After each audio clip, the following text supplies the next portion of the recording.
I'd like to start by acknowledging the Lakhe people who are the traditional owners of this land and who support us a lot in our work and who contribute to our collaborative research a lot. So it's just great to be able to celebrate such a lovely place and a lovely day, and also to welcome our old friend Michael Walsh, who has been here many times before and has been working in this area in linguistics since the 1970s. And a lot of work around the Davey River area and around the Darwin area on the top end, doing linguistic work, but also consultancies around land claims and things like that. So Michael is a frequent visitor to this area. He's now a senior research fellow at AIATSIS in Canberra, but doing a whole range of different other activities. And his latest interest is the relation between Aboriginal languages and the survival of Aboriginal languages and health. And so without much further ado, I would like to welcome Michael back again to our fold. And Michael will talk for a while, and then I'm sure he'll have be able to get you to ask questions or give some comments and have some discussion. Thanks, Michael. As Michael says, I've been in the area for quite a few years. I actually arrived in the dry season of 1972, and a bit later started work on the Lalonde language. So that's 45 years now of my acquaintance with that model. As you can see, I've got a number of different affiliations. I've got more, but I've found that if I shrink the logos any further, no one will be able to see what it's about. So, well, exactly, yes. So anyway, one of my affiliations is the University of Sydney, where I was on the staff in linguistics for many years. But let me give you a little bit of background about myself. The best read for me of about 1997 was a PhD thesis by Honorary on Calma, the language of the Adelaide Plains. And it's a PhD thesis which was being either supervised or examined by a colleague of mine at the University of Sydney. So I got a kind of pre-publication look at this thesis, and it had quite an impact on me, because up until then, roughly 20 years ago, I was a skeptic about language revival. I thought, well, yeah, there's modern Hebrew, but just think of all the resources they have and the drive to make it happen. But for Australian languages, I thought it's a nice idea, but unlikely to happen. Anyway, Rob made me a total convert to language revival, and that was timely because in late 1999 to mid-2000, I was part of a survey of Aboriginal languages in New South Wales with two Aboriginal co-researchers. And we crisscrossed the state many times, well over 100 consultative meetings, mainly with Aboriginal people. Now, one of the things that I would encounter in those many meetings with Aboriginal people was, look mate, it's all gone and there's really nothing that can be done. We were shoved from pillar to post, people were thrashed for using their languages, an all too familiar tragic story that happened particularly in the southeast, but also up here in the top end. At that point, after a while, I moved into what I came to think of as the Calma sermon, where in about 10 minutes I would say, well, not only is it theoretically feasible to revive a language, but it's already happening, not just in Adelaide, but in other parts of the world. Now, there was an upside and downside to this. The upside was that people who were completely pessimistic suddenly became totally optimistic and saying, well, we can do that. But the downside is that they maybe didn't realise the enormous amount of work and commitment over a number of years that it would take to actually achieve language revival. So that's 20 years ago. Since then, not because of me, but just as part of a New South Wales-wide movement and across the world, there have been many instances of successful language revival. And I'll talk a bit later about what success might mean. Sometimes I find it's necessary to explain to a general audience, not that you're all that general, that there's actually more than one Aboriginal language at first contact. So one story is that there were 250 Aboriginal languages at first sustained contact. A report of 2014, I think it is, the National Indigenous Languages Survey reported that there were just 13 languages that were still healthy in the sense that they were still being learned by children as a matter of course. Yolngumatha, of course, being one of them, and Moripata from the Wadiyu area being another. But 13 out of 250 means that there are 237 languages in various states of, for want of a better word, disrepair. So that's the situation as outlined in the National Indigenous Languages Survey. The second one came out in 2014, so I've just mentioned some of those. It says only around 120 is still spoken. I would query that figure, partly because of my experience in New South Wales. So when we went into that language survey in late 1999 to receive wisdom from academia, from a scholar who otherwise I have a lot of time for, called Bob Dixon, his survey of Indigenous Australia and parts of the Pacific was that for the southeast of Australia, broadly conceived, that's to say all of New South Wales, all of Victoria, most of South Australia, leaving out the northwest corner where the Yangara and other western desert varieties were still strong. And he also chucked in a fair slab of Queensland. So we're talking about half the continent. The verdict, all of them are extinct, with the possible exception of Bundjalung up in the northeast corner of New South Wales. So to the extent that one believes such an account written in about 1991, and I'm coming on to it 8 years later, that we've got a situation where some of the academic colleagues will say, well, it's not going to take you all that long to do a survey of New South Wales languages because they're all dead. I was sceptical. That's one of the very first places we went to. I encountered a guy at a language centre who pointed out to me that over the last 2 years he'd been learning his heritage language through adult education. And I'll try and paraphrase his remarks that were along the lines of, listen here mate, 2 years ago I was a complete deadbeat. I was in trouble with the police, getting drunk all the time, not feeding the family, just hopeless. Now that I've got my language back, I know who I am, I feel really good about myself, and I've got a job, and next I'm going to learn my kids Bundjalung, which is the language from their mother. Now, I sort of thought, a little bit of Aboriginal language, and one guy's life goes from being dysfunctional to where he feels really good about himself.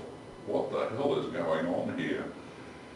And that was just the first of many such encounters, which made me start to wonder about this link between revived languages and well-being. As Michael was pointing out in the intro. So that underpins some of what I was looking at.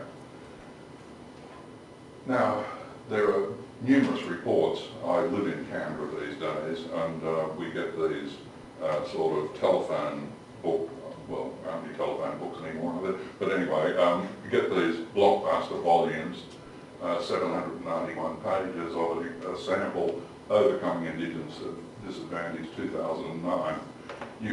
I've put a website there, you can read the whole 791 pages, but only about 4 of those pages are devoted to Indigenous language. Now my view is that the balance needs to be a bit different. Maybe 785 pages on Indigenous languages and their connection with Indigenous disadvantage, and the remaining 6 could be on all the other things which are, to be sure, are important: health, lower socioeconomic attainment, education, etc. But language really seems to make the difference. Now, I mentioned the best read of 2007. The best read of 2009 for me was the Social Justice Report, which had a whole chapter devoted to the situation of Indigenous languages in Australia. Now, usually the Social Justice Report doesn't mention much about language, just like the Indigenous Disadvantage Report that I mentioned a bit earlier, where 791 pages on general issues and just 4 on language. This had a whole chapter and set out some of the reasons as to why you would preserve Indigenous languages.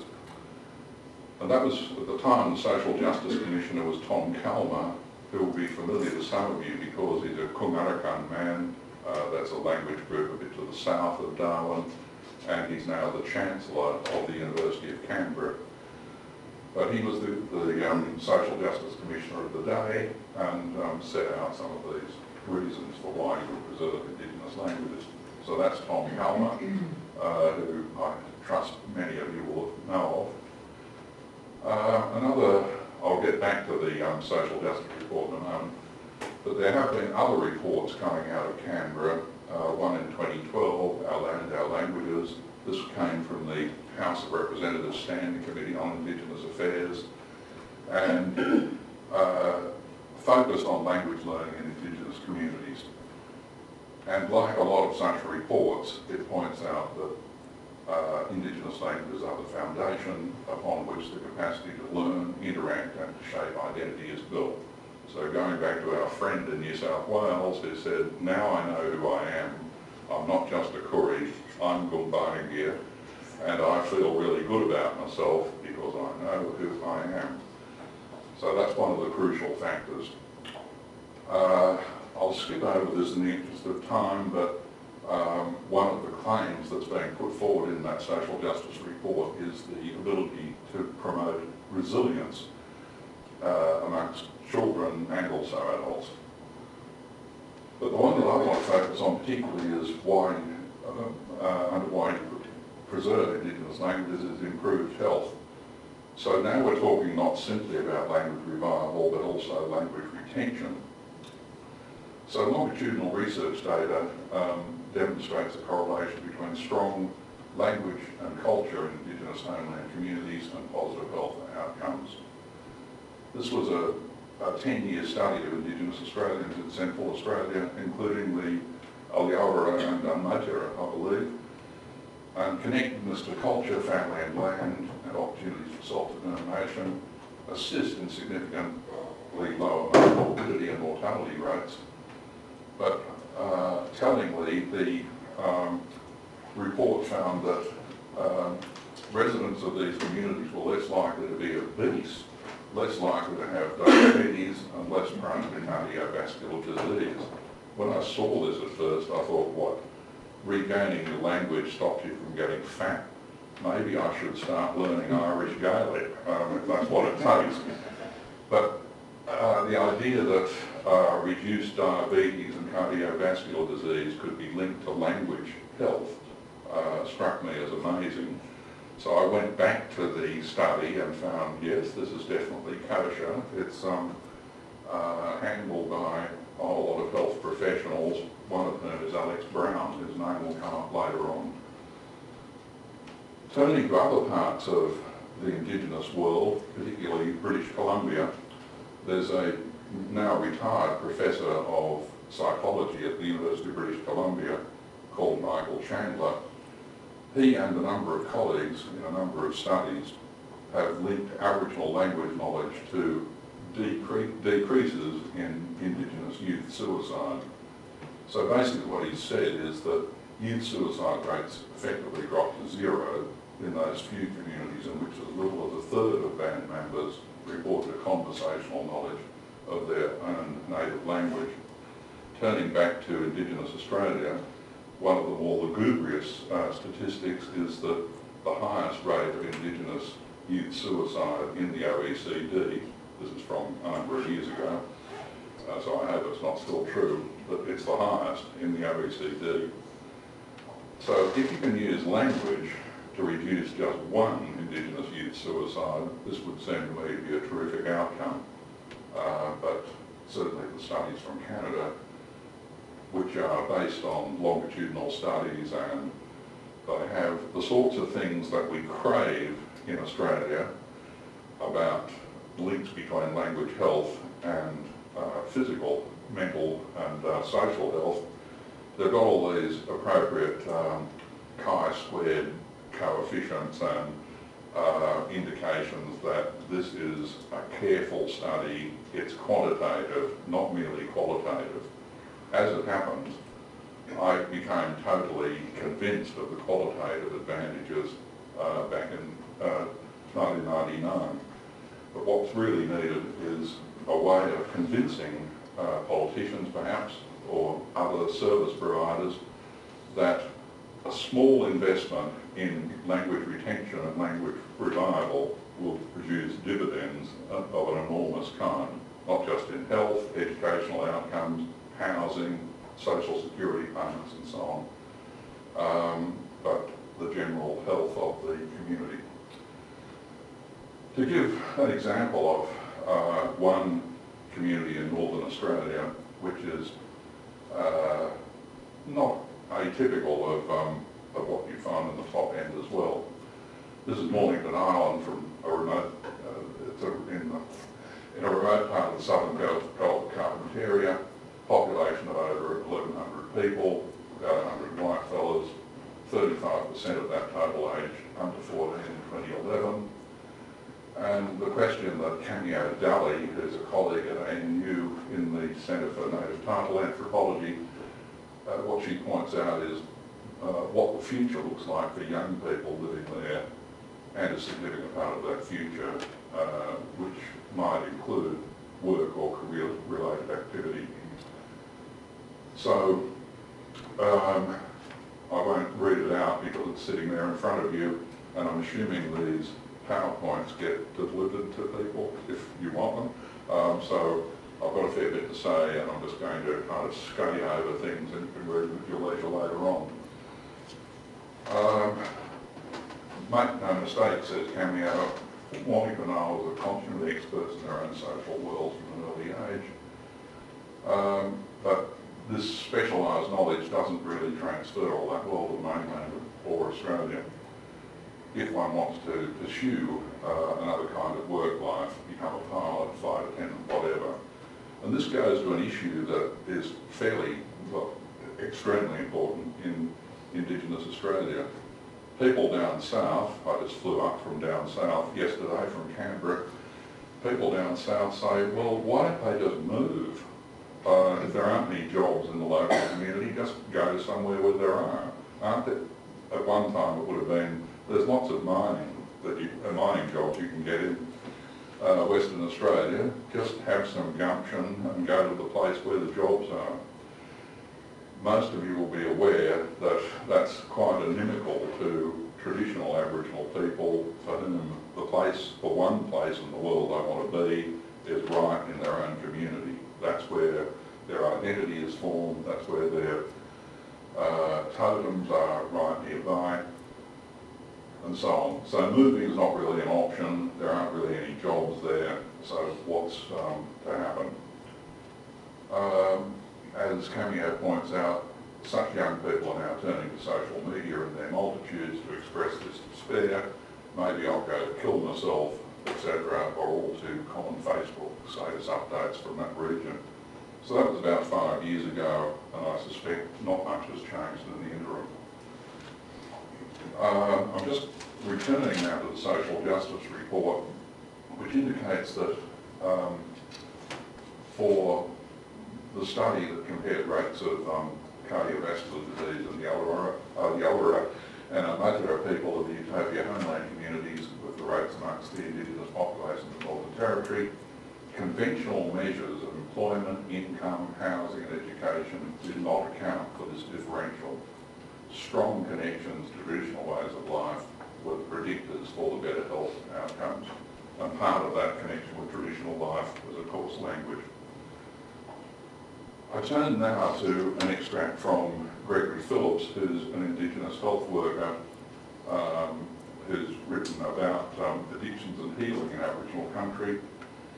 And this picks up on another aspect, the Homeland movement, where he points out that when outside of consent is an important intervention tool for grog, ganja and gambling, they're situated out on the land, away from violence, noise pollution and the sedimentism of the community. So he talks about one young man telling Gregory about his grandfather. As soon as he go bush, he talk language, chuck that walking stick away and walk good again, he lay happy for that land. When he come back here to the mainland centre, the host centre, if you like, of the outstations, legs swell up again, knee no good, he get low then. So again, there's this claim, for what it's worth, of physical improvement simply by being out of the mainstream community, the local community, and off to an outstation. So let's turn to the crucial question, is it really true? So Nick Biddle, who's another colleague from ANU, he's a number cruncher, demographer and so on, who, with a colleague, has written about the relationship between Wellbeing and Indigenous land, language and culture in Australia. It came out about 5 years ago. So there's a positive relationship being found between the sustainability of Indigenous land, language and culture and an Indigenous person's subjective emotional well-being. However, the empirical evidence, according to Biddle and Swee, is somewhat lacking. So it's this tantalising idea that qualitatively we, or at least I, know that this language intervention is having an effect, convincing people in some kind of quantitative fashion is the difficulty. So why would one learn an Aboriginal and Torres Strait Islander language, improve health for the Indigenous community, reduce levels of Indigenous youth suicide, and decreased levels of racism towards the Indigenous community? I'll come back to that third point a little bit later. Another way of looking at it is some of the benefits. Learning an Aboriginal language, dot point 2, leads to enhanced academic performance. I probably should have put that into smaller type because it's a tentative conclusion. So Caroline Jones, who's a colleague at Western Sydney University, has suggested that for language revival in the southeast of Australia, the fact that you're encountering a writing system in your heritage language can improve your reading performance in English because you get into the habit of associating sound with symbol. But she's rather tentative about that conclusion. There's some improvement, it's claimed, in employment opportunities. That's being put forward by Tom Calma's social justice report. About that, I'm fairly sceptical. So, who's going to save the day? While I was getting passionate about the need for quantitative studies of language and its connection with health, I was thinking what we really need is a tame, a non-feral epidemiologist. And as luck would have it, across the corridor, while I was still a senior research fellow at IATSIS, was Ray Lovett, who's a Nyampar man who happens to be a non-feral epidemiologist. And you can see he's got a fair range of qualifications. He started life as a nurse, did a Bachelor of Nursing, Bachelor of Health Science, Master of Applied Epidemiology from Oxford, PhD from ANU. And I'm mentioning this because we need not just anyone, but particularly Aboriginal people who are heavily credentialed to be leading the charge. And Ray is such a heavily credentialed Aboriginal researcher. He's engaged in an Australia-wide study that will run over, well, he's talking to him recently and saying, so it's 10 years, is it, mate? And he says, well, no, I was thinking more like 50. I was like, well, just as well you fit. He said, it's not about me, mate. However, you can find out more about that later if needs be. The other longitudinal study is from the, quite to my amazement, I'm an associate researcher, investigator I should say, on this project. So this concerns a 5-year project on the Bungala language a bit west of Adelaide, where Alex Brown, Professor of Medicine at Adelaide Uni, I think, is one of the researchers. He was one of the co-authors of that earlier study of the 10-year longitudinal study in Central Australia. And basically, to my amazement, the National Health and Medical Research Council gave us a bit over $1 million for a 5-year study about December last year. Although Gillard Zuckerman had talked me into being an associate investigator, when he rang up to tell me we'd got the grant, I sort of said, what? Because I'd more or less forgotten it, thinking there's no chance in the world that something that's got social sciences and humanities attached to it will be funded by the NHMRC. That was the reaction from some of the colleagues at Adelaide Uni who were in the health sciences. Why would they give money to something fluffy like that? Well, the point is it's not as fluffy as it could be because it's got the medical team involved. A bit later I'm going to talk a bit more about racism. And maybe I should just do it right now. Move to a different exhibit.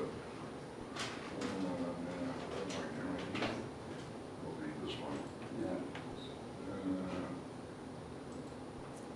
Okay, so this is a Vimeo from ABC Open that concerns the Wiradjuri. And I need to get that started. And get that started.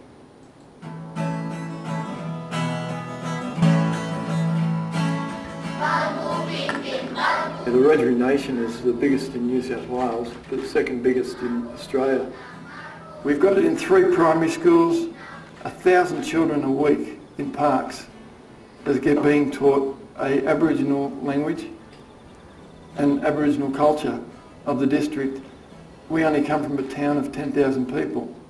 That's 1/10 of the population, so we have a full generation of people in parks that will grow up knowing Aboriginal culture, knowing Aboriginal words, respecting Aboriginal ground, and that's why it will change people's lives. Maram Yaya Yuanadi Cassie and Nadi Maram B Jiran Jiran Gaba Gaba Mumba Duang Duang Mumba Kakavit. When I was growing up, there was no Aboriginal culture lessons, no language taught in the schools. Marin 1H.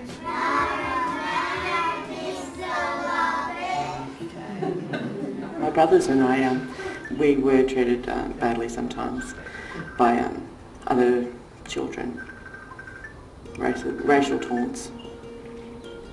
I hardly see it now. It blows me away. I think it's to do with the Wiradjuri lessons. I think that's completely changed people's views on Aboriginal people. Can we all say Rumigan? And Rumigan is... I've had kids up come to me saying, oh, Mr. Ronges, I wish I was Aboriginal. It's so exciting and it's great to learn all the different songs and the different music and listening to you on the didgeridoo and learning the different words of the animals. So I just wish for one day I could be an Aboriginal. And that's powerful stuff. So, and you'll get a link to this, which you can watch in your leisure, because I've only got about 5 minutes left, have I, Mike? Oh, no, you've got at least 15 if you Oh, have I? like. Right, okay. So, what I've been trying to do there was pause the Vimeo at the point where this man, Jeff Anderson, was dancing with a young girl and looked pretty happy. Now, the thing about Jeff Anderson is that he had an injury some years ago, might actually be a couple of decades ago, but quite some years ago, and that means that his back is giving him incredible pain all the time, so that when I catch up with Jeff at conferences like Pulima, which will be held in Cairns later this year, Ganesh might be there, yes, I hope so. Anyway, you catch up with someone and say, how are you going, mate? And he says, well, I'm just waiting for the next painkiller, you know, heavy-duty painkiller, because my back is killing me. Now, I'm mentioning this because there he is dancing around with a big smile on his face when he's got absolutely crippling back pain. And I'm licensed to talk about Jeff Anderson's medical conditions because he said, tell anyone who wants to listen, and you're obliged to listen because I'm the speaker. Anyway, that's one story. You can always walk out. I won't be offended. But another thing that Jeff was suffering from was agoraphobia. So, as this story will indicate, he hadn't left the house for years because he had this mental illness of agoraphobia. He also attempted suicide a number of times, and when I last caught up with him, which I think was the last Pulima, he said not only that his back was still killing him, but now he can't really breathe. That's because he caught a disease called aspergillosis when he was working as an attendant at a bowling green, lawn bowls. He'd be spreading this fertiliser stuff, which apparently has chemicals which get into your lungs and mean that you can scarcely breathe. So here's a bloke who had severe mental difficulties, severe physical difficulties, and he's laughing his head off while dancing with a young girl. I might even try to get back to that one because I don't think I'm going to have time to talk about that as you got it. So let's just Do we know what it's like with that?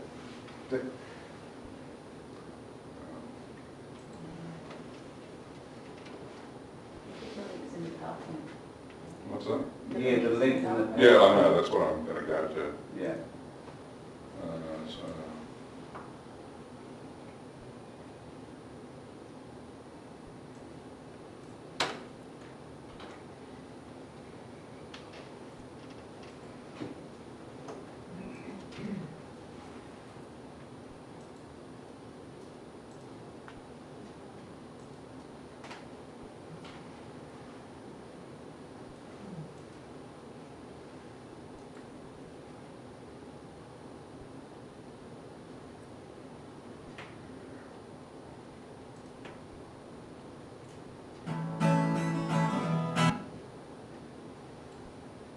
Times. But the didgeridoo and learning the different words of the animals. They said, I just wish for one day I could be an Aboriginal. And that's powerful stuff.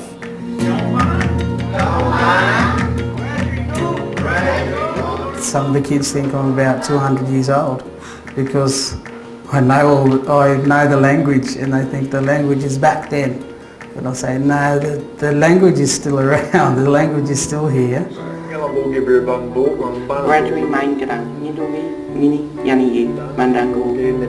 I do have a sense of pride speaking my language. It really touches the chord. Being able to speak what my mum couldn't speak, it's really, really special. That it was taken away from us and now we're getting it back, and our children will now learn how to speak it. It is amazing.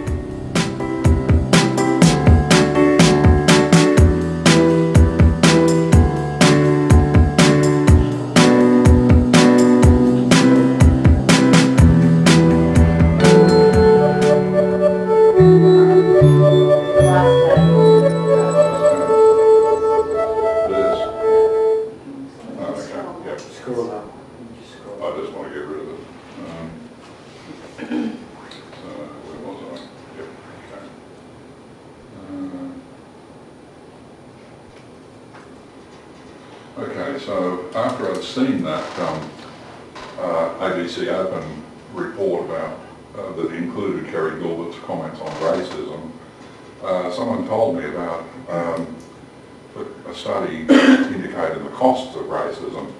So this was, about middle of last year. So the recent study demonstrated considerable cost of racism in the community, costing Australia's health system, according to this professor, as much as $44.9 billion a year. Another university professor says the numbers in the study could be larger than they are in actuality. Well, who knows?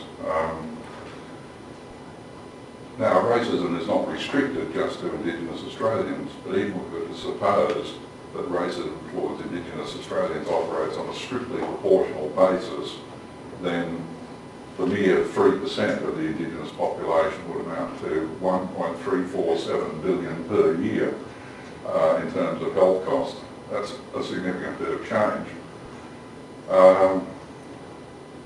And if we convert that into the United States, where there's also racism, population of 320 million, cost of the US just under 600 billion, that's about 460 billion, or nearly half a trillion in United States dollars. If you could just reduce the costs of racism in the United States, it could solve all of Donald Trump's problems, and isn't that what we're all looking for? So this is the Vimeo that I've just shown you, a language that's transforming a town.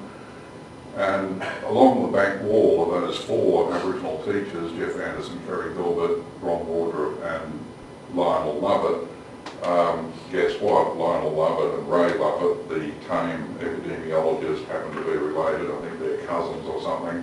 But, and it turns out that Lyle was not 200 years old. But one of the things you'll notice is that some of that student body had the appearance, and I'll use that in inverted commas if you want me to wave my fingers around, of not being Indigenous.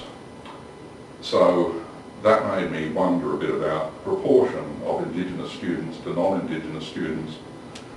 Back in about 2008, there was a report that came out on learning Indigenous languages in Australian schools right across the country. That was a report by Nola Purdy and others called The Way Forward, and it's got some kind of subtitle and you can find it. The statistic that really arrested my attention was that Nola Purdy and colleagues said that at that time there were 29,000 students learning an Aboriginal language, an Indigenous language in Australian schools. Now, if you cast your mind back to 20 years ago, the idea that there'd be 29,000 students learning an Indigenous language in Australian schools is just off the scale. But the next line basically says of those, 16,000 are Indigenous and 13,000 are non-Indigenous. I'm thinking, crikey, that's like 55% Indigenous to 45% non-Indigenous. So how come there are all these non-Indigenous students learning an Aboriginal language, and what effect does that have? Going back to the Our Land, Our Languages report of 2012, which I referred to earlier on, the significant statistic in there is that as of their reporting, 2011 or so, there were a bit under 8,000 students in New South Wales alone learning an Aboriginal language in New South Wales schools. And of those, 4 out of 5 were non-Indigenous, 80% non-Indigenous. So what this means is that there's a considerable exposure of Aboriginal language learning to the non-Indigenous population, and Kerry Gilbert's suggestion is that that's part of what causes a reduction in racism. Yeah, we've seen that. I want to say a little bit about language in the public domain. I'm probably about to start a consultancy with a number of New South Wales languages to look at possibilities of language revival. One of those languages, according to my source, has just 24 items of vocabulary. That's it. That's the entire documentation for the language. I'm not mentioning which language it is, partly because I remain a bit sceptical. So the question then is, what can you do with 24 items of vocabulary? Well, you can do more than you might think, but Knut Halaski, who's written a number of papers on Aboriginal language in the public domain, has set out a range of possibilities. But what I want to say is that for languages of the southeast, where the documentation has been relatively poor, the reach of those Aboriginal languages into the wider community has been nothing short of phenomenal. So by 2010, Australia's national anthem, Advanced Australia Fair, had been translated into the Aboriginal language of Sydney, Aback. This was performed before the third state of origin rugby league football match in Sydney, before over 60,000 spectators, and the broadcast involved millions of viewers. So this language, which 20 years ago certainly would have been written off as extinct, now has a reach, and you might think, well, who cares about state of origin? Well, I do, because tomorrow night, as a New South Welshman, I'm fairly committed to New South Wales winning. I don't know whether they'll have a national anthem in an Aboriginal language of Brisbane perhaps, but the point is that that was part of the reach. But we've also had the first speech in an Aboriginal language in the Federal Parliament back in 2013. Rob Oakeshott gave a speech in a New South Wales North Coast language called Dungutty. And in the State Parliament of New South Wales, Troy Grant gave a speech in Wiradjuri in 2014. Troy Grant is basically the leader of the Nationals in the New South Wales Parliament. So this is certainly on the conservative side of politics. Rob Oakeshott was national but went independent. And finally, our friend Malcolm Turnbull gave the first speech in an Aboriginal language in the Federal Parliament in February 2016. And that was in a language called Ngunnawal, which myself and the language of Canberra, which myself and a few colleagues proposed to the Ngunnawal community a bit under 4 years ago, that maybe there was a chance of revitalising the language. At the time, there were just thought to be 200 or 300 items of vocabulary and not much else. A 4-page article from 1904 with a few scraps of syntax, and out of that, those fairly meagre beginnings, we have the Prime Minister giving a speech in Ngunnawal, and he keeps on doing it off the cuff with no notes or anything. He's just learnt the thing off by heart. His, as far as I can tell. Anyway, his, I'd give his pronunciation about 90%, which is pretty good for a white fellow. Yeah, there's a bit more about other instances of language in the public domain. The Sydney Festival this year, January, included an Indigenous program of language classes in Darrell. They were sold out, so they held them in 2 centres, Parramatta and the CBD of Sydney. And Wesley Enoch, the Indigenous director of the Sydney Festival, is so pleased about the take-up of these Aboriginal languages that he wants to have a bigger and more elaborate Talk Sydney arrangement in 2018 and 2019. And that's where I should finish. I knew there was something else to say with a bang or something, but I've just about run out of time, so why don't I leave it there? Oh, I suppose the take-home message is that Indigenous languages are good for your health. Not just Indigenous people, but the community at large, given that claim from Kerry Gilbert about reduction in racism. Thanks very much, Mark. Okay, we do have some time for questions and comments.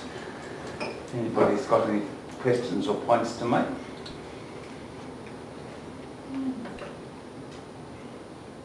Yes. I'm not a linguist, so excuse the way this might be phrased. Yeah. But as a linguist yourself, do you have any observations, perhaps just from 1 or 2 languages that you know well, about the way in which language or the mechanics of language itself connect people to their health, not just in terms of being or country, but whether there are words or ontologies inherent within that language that make people more connected to their bodies? Or able to think about health more cohesively or more in depth than they would do in English? No, I don't, is the short answer to that.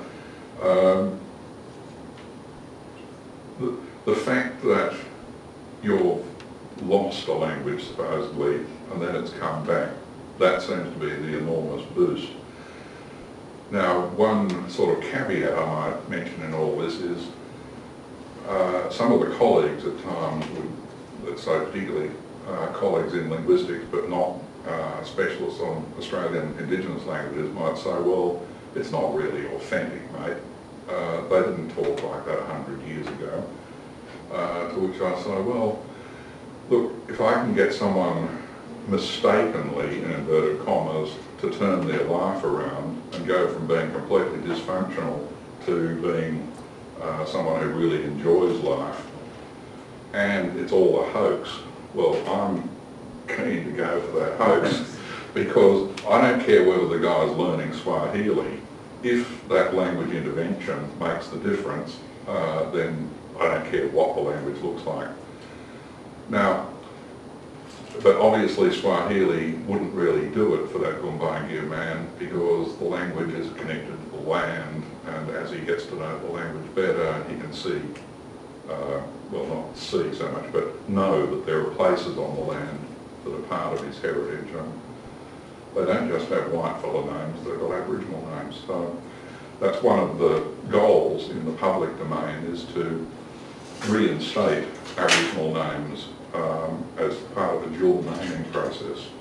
But I'm not sure I'm answering your question in the way you might like. Oh, I guess maybe that makes me think that there might be a difference between the way that mechanism works for languages that are strong, where people know them really well, and languages that are being revitalised. So maybe the sort of using language on country when it's healthy is working in a different way to people who are reconnected with their identity. Yeah, it may be. So another separate topic is, well, I mentioned that I work with Latakia. I went to an exhibition at the National Gallery not so long ago where the guide for the exhibition Defying Empire, which I'd recommend you look at, the guide was a Latakia woman. And one of her cousins is another curator at the National Gallery. So the Latakia have this, they've been scattered right across Australia. Now their language is not yet being revived, but for any of these Aboriginal groups, pretty much, the problem is the dispersal of people, so you need to create a kind of virtual community, and some of that's being done through social media, email and so on. Because one thing that's sort of comforting, if you're regaining your language from almost scratch, is that you could spend 15 minutes composing a 3-line email and then hit the send button.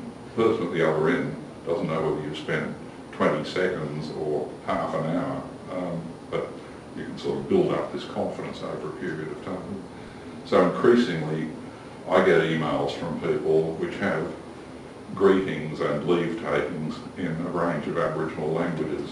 I almost sort of feel embarrassed just responding in English, but well, that's the language I know best. And I don't own these Aboriginal languages, so that's another issue too. Yes? I think picking up on Elizabeth's point, I think what will be interesting is if the research can be conducted in regions where there has been no Aboriginal language, and the impact of the introduction on that on people's health, in contrast to areas in the top end where language is strong. And sure. I suspect the impact on health will be stronger in regions where there was no language to start with. I'm just interested. So it seems to me that the research with the Anmaitira and Aluwara people,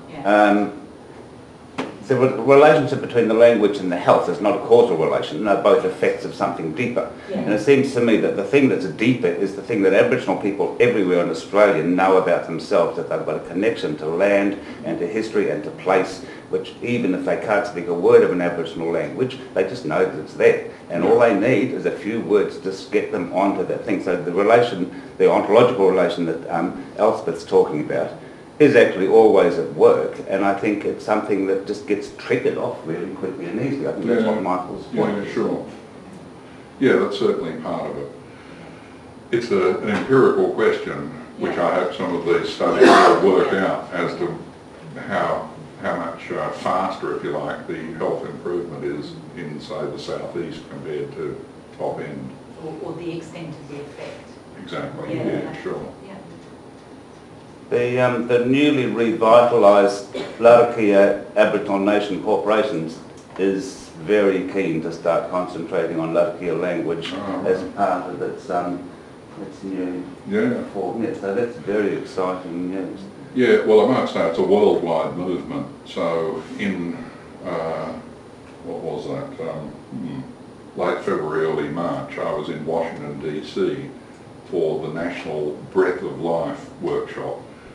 So Washington DC has the Smithsonian Institution and the National Anthropological Archives and a whole lot of repositories, and basically you bring a small group of First Nations or Native American people together, and you've got the archives there and you've got a linguist, and over 2 weeks they work intensively on creating new bits of language and regaining some of their heritage, and that seems to have, just from my casual observation, a very beneficial effect on people's good feelings.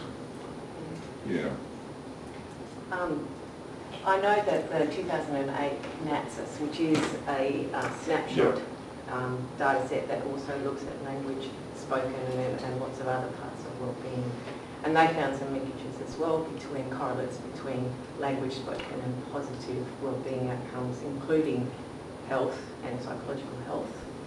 But they also found some interesting things in rural and regional areas, suggesting that students who learn in or are speaking Indigenous languages actually have better education outcomes. Oh, I should go So there. there's some very interesting things around, but you have to be cautious about using correlation in large data sets. Sure. Yeah. Things are very easy to be able to make correlations when you've got large samples. And you sort of think there's a lot of language speakers in the territory that also have poor outcomes, outcomes as well. So you sort of have to go to what is driving the actual thing that is producing the positive outcome. And I do absolutely believe that it is about, you know, that larger well-being and that health well-being and that connection to country and culture, that identity that is strong. That is all about that positive health sort of well-being, as well as being language. So I think it's very interesting research and research that should be pursued, but just cautioning that there's a whole lot of other things that are in play as well. And I think that's why Nick Biddle's was a bit absolutely. Now, not as clear. The reason I didn't go into those cautionary notes, it's all Michael Christie's fault. He sort of said you've got to stop talking. That's one story, but I totally agree with you, and I might say Ray Lovett has, as a passionate epidemiologist, he's looked at the NATSIS stuff and reported to me, as an ignoramus, I sort of thought, what? He indicated that the sample for NATSIS was absolutely minuscule. He's saying you can't really make all these generalisations on the basis of a totally minimal sample. I should contact him to find out what the sample size was, but it was absolutely tiny. It's about 12,000, 12,500. Out of 250,000.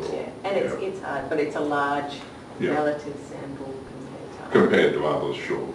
But what Ray is keen to do is to increase the sample and just keep on going, as he indicates, for 50 years or something, so that, it's a longer term thing. Okay, well, thanks, Michael, for another very entertaining talk. We'll always be guaranteed of something.